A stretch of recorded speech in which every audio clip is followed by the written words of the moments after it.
What if I told you that being nice was part of the audition to be Superman? Not stronger, not more brooding, not cooler, just nice. That's exactly what James Gunn was looking for when he cast David Corenswet as the new Man of Steel. Yes, David looks the part, square jaw, the eyes, the perfect balance of Clark Kent awkward and Superman confident. But Gunn said something in an interview recently that struck with me. He said, I've seen sets that cater to an actor or director's ego, and that's just not something that would happen with David. Think about it. In an industry filled with egos and entitlement, Gunn chose his lead actor because of how he treats the people around him, not because of his star power, because of his character. That speaks to me because I think about kindness a lot. I write about it. I talk about it on podcasts. I try to live it even when it's hard. But lately, I've noticed something. We're surrounded by what Taylor Swift calls casual cruelty. Little digs, cold shoulders, passive-aggressive jabs. Like we forgot how to be nice. I walk my dog Nathan twice a day, every day.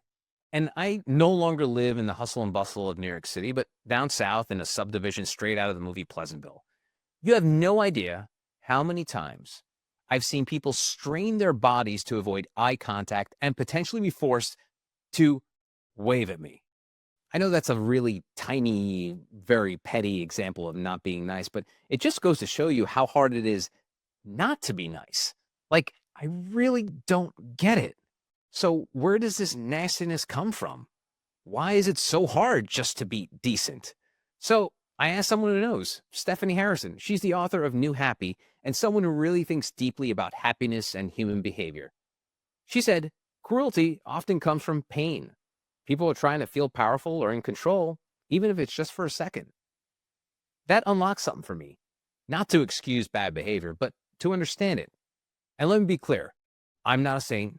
I've been the guy sighing loudly in line because someone's taking too long. But just the other day, I saw a man struggling to pay at a store, no wallet, no card working, just that look of embarrassment. So I stepped in, I said, I got this. He resisted, of course, but I said, we're neighbors, just help someone else next time. That was it. Nothing big, nothing heroic. I don't expect a medal, but it felt right. It felt good. And that's why James Gunn's comments matter. Because Superman isn't just about power. He's about restraint, empathy, optimism, hope.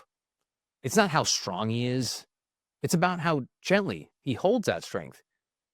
David Corenswet didn't just get the cape because he looked good in it. He got it because, according to Gunn, he listens to old jazz standards, geeks out over classic films, and radiates Clark Kent energy off camera. In other words, he is Superman. It kind of reminds me of something Illinois Governor J.B. Pritzker said during a commencement speech. The best way to spot an idiot? Look for the person who is cruel. He called kindness a higher form of intelligence, and he's right. So maybe the lesson isn't just about casting movies. Maybe it's about casting ourselves in the role we want to play in life. The world doesn't need more critics, cynics, or casual cruelty. We got plenty of that. It needs more people who will help someone pay, who will smile at a stranger, who will wave first, who will listen before they speak. You don't need superpowers to be Superman. You just need to care. And if you see me and my dachshund Nathan walking down the street, go ahead and say hi. We'll say hi back. Remember, we probably can't change our hardware, but we can update our software.